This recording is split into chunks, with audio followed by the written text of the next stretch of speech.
Let me show you something. Looking at you is like looking at a rosebud. See, a rosebud is small and fragile, and then it starts blooming, and pretty soon, it's a full-grown flower. So, a rosebud is beautiful for what it is, and for what it's going to be. And so are you. Oh, come on. You must be crazy. Actress Josie Davis joins us today for an epic conversation. She played Sarah in Charles in Charge, and she continues to shine and rock our screens. Super excited, guys. Let's do it.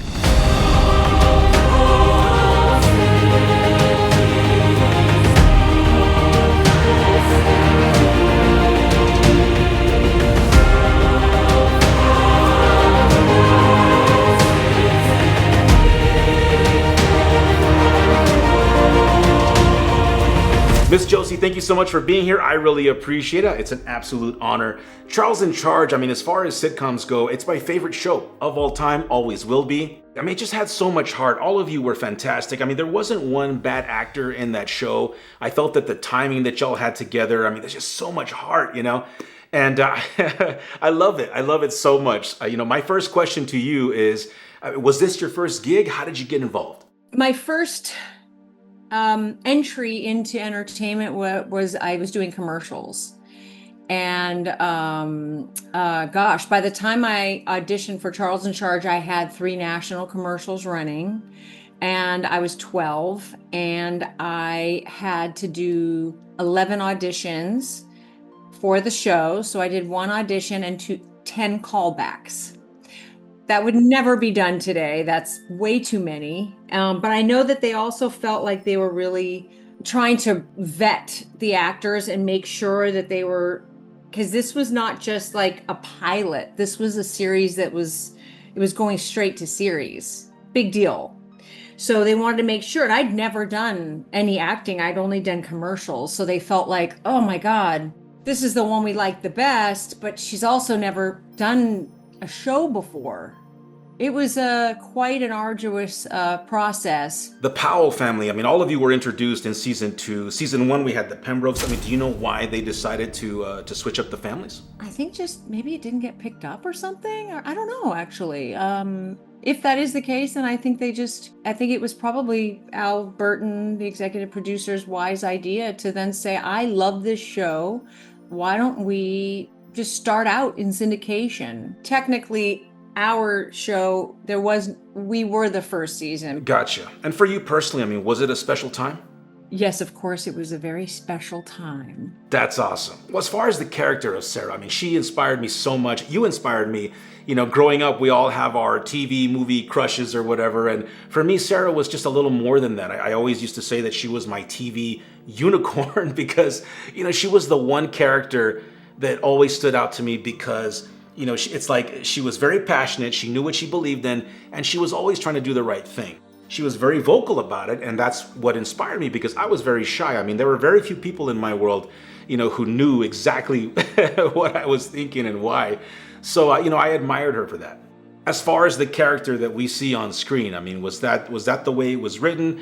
I mean, or is any of that the real Josie? Yeah, my character and I, it's the same. It's like every character I play, I take a piece of myself. There's a moment that I have with James that played my grandpa, and, you know, we had a little talk on the stairs at one point. I did put it on my Instagram, and I cried. It wasn't written that I cried, but I cried because I really am a sensitive person, and I was very vulnerable, and I wasn't, you know, acting or whatever, and I was like really open, and that is me. So it's like every character I play is me to some extent, just part of me. One of my favorite episodes is when you got to work with Paul Walker. I mean, that was my introduction to Paul. And then, of course, we fast forward later to Fast and the Furious. You know, but even when I saw Fast and the Furious, I was like, hey, he's from Charles in Charge. And I love that episode specifically because of what he saw in Sarah. Yes, you know, he's trying to get you to do his homework, and of course, he has his little secret. But by the end of the episode, everything comes out, and Even then, I knew I was no Paul Walker, but I just felt that, again, I would take these storylines and characters so seriously. And I just thought it was so cool that I could relate to this guy because, he saw the Sarah that I saw. Every time I pick up a pencil, I just keep writing the word Sarah over and over. Do you remember shooting that episode? What was Paul's energy at the time? Yeah, he actually asked me out, and I had a crush on somebody else at the time, and I said, no, I really like this other guy. And he's like, well, here's my number. And I think I gave him mine too. I'm not sure if I just took his, but I thought, well, he was really nice. I should call him because he was a very nice person, And so I called, and then the number was disconnected or something happened. I don't know. Very cool. I love that episode so much. I love the show. Congrats again to you, to the entire cast. And obviously this was a time when there was no internet, no social media. I mean, I was young. Even if I wanted to, I had no idea how to research, what y'all were doing. So, after Charles in Charge ended, I felt that I didn't see Josie, for a very long time. So, I mean, when the show ended, what happened? I actually, right before it ended, I had another job. I had a movie that I got, and they wouldn't let me do it during our little hiatus, our little break before the end.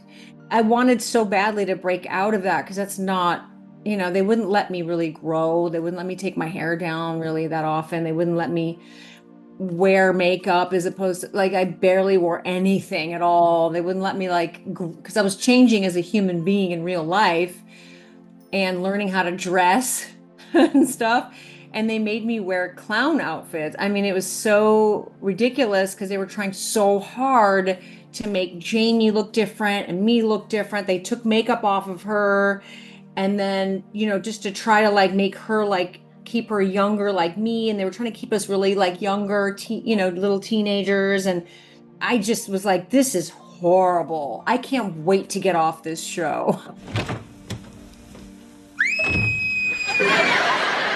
Great entrance, Sarah. You know what? My dad at the time had fired my agent. So when the show was over, I literally had nowhere to go.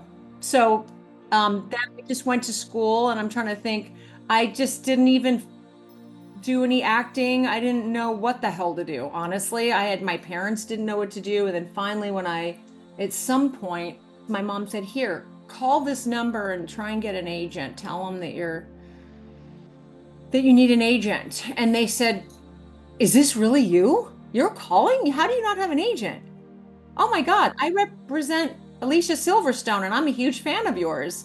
Get over here. And what I did was I didn't want to be typecast or pigeonholed. So I went over there wearing the ripped jeans, the red lipstick, edgy hair.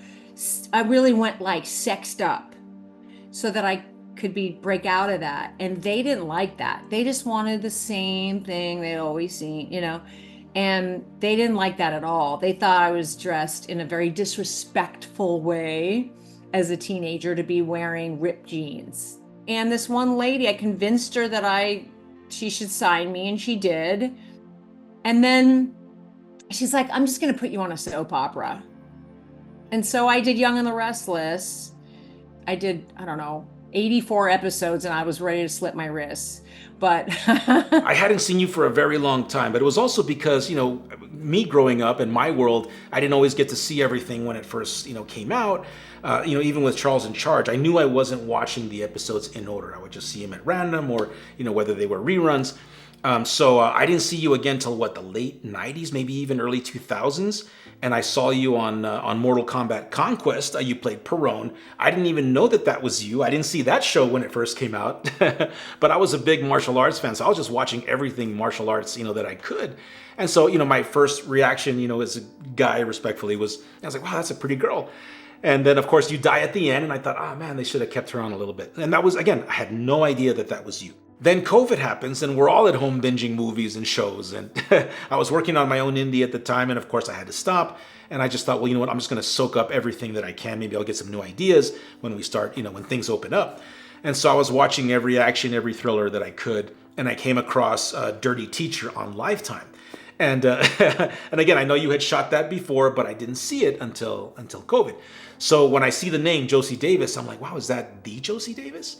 And I see you, and I was like, oh my God, like it just, everything came full circle. Charles in Charge, Mortal Kombat, the gap in between. But this time around, you inspired me in a completely different way. I mean, when the character's introduced, you pull into the parking lot, you get out, you're like in a teacher professional type outfit, right? But you could tell that you were in amazing shape. And at that time, Josie, I was at the beginning of my little fitness journey. I've always been a big kid. I was like 300 pounds back then. And so the fact that I was in it, male or female, I was starting to, I could see, or I would appreciate people, especially actors who were active and who had been active. And the fact that I hadn't seen you in a long time, and to see you then, I was just really inspired. And I thought, wow, like this girl, I mean, whatever she's doing is amazing. And throughout the film, you see it. I mean, there's a scene in the kitchen where you're frustrated because this guy's not texting you or whatever, but you see all the tone and the definition. I'm like, wow, like look at this girl. When it comes to training or to fitness, I mean, has that always been a part of your life? I mean, I come from an athletic family. My mom always went to the gym, so I always went to the gym. My dad always stressed supplements and being in good shape and not eating junk, and so that's what I did, and I danced and went to the gym all the time. Well, congrats again. I truly appreciate all that you do, and I admire the work and the dedication, the discipline. And I learned the hard way, but I'm glad that I learned, and I want to do this, for the rest of my life. And so, when I see pictures of you then, versus now, it's incredible. I mean, you are you're like a real life superhero. It's just so awesome. So after the teacher movie, of course, now knowing that it was you, I started catching up on a lot of your projects. And, you've obviously done a lot of stuff, TV and movie. When you look back, Josie, I mean, do you have what stands out to you when you look back at your career? All the guest stars that I did after Charles in Charge, whenever I finally, got rid of that agent and was off of Young and the Restless, couldn't wait to get away from there. And then I went on to Aaron Spelling's final series, his last series he ever did for NBC, and it was this huge NBC pushed show called Titans with Victoria Principal and Yasmin Bleeth and Casper Van Dien.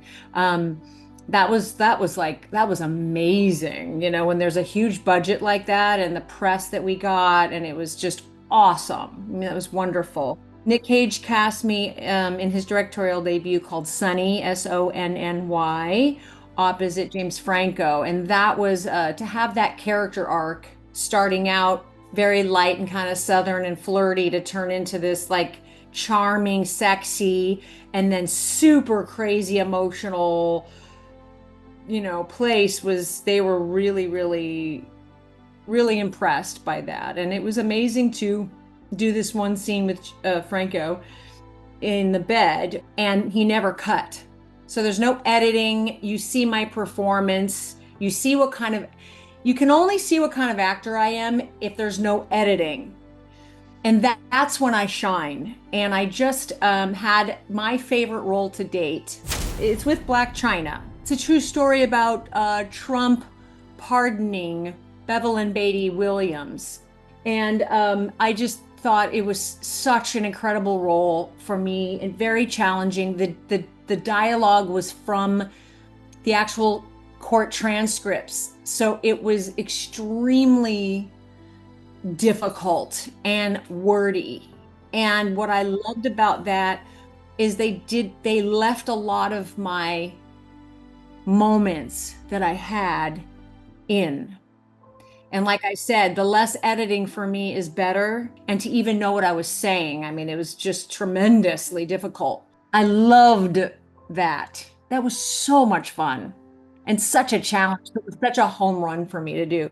Oh, I just wrapped another movie with John Lovitz and Chris Kattan. And I play an absolute lunatic named Karen because I play a Karen. Amazing. I will definitely check that out. I'm super excited for you, Josie. I mean, you are on fire right now. You got these movies coming out. I see you on Instagram all the time with your videos. It's so much fun. And then you have a podcast on YouTube. I mean, what do you do on your off time? Oh, there is no off time, my friend. Chris Jones, there is no off time. This is my off time. Well, thank you. I really appreciate it. That's so awesome. My social media is really fun. It's like I announce everything on there. People can chat with me if they subscribe to my little, in my bio, there's like a little link that says chat with Josie. Like I literally chat with people and show pictures of my room in the morning and my dog cooking and like little things like that. And I literally like kind of have become fun friends with some of my fans on there, which is funny. It's really sweet. Miss Josie, thank you so much for being here. I really appreciate it. Super congrats on all your incredible work, talent, success. Thank you so much. Have a good night. Guys, thank you so much for watching. Rewatch Charles in Charge. It's an epic show, epic times, epic cast. I will have a link in the description to Judge Josie's new movie. Check it out. Enjoy. Thank you for watching. Thank you for believing. Stay active out there, and we'll see you soon. Cheers. Oh my God. That was amazing.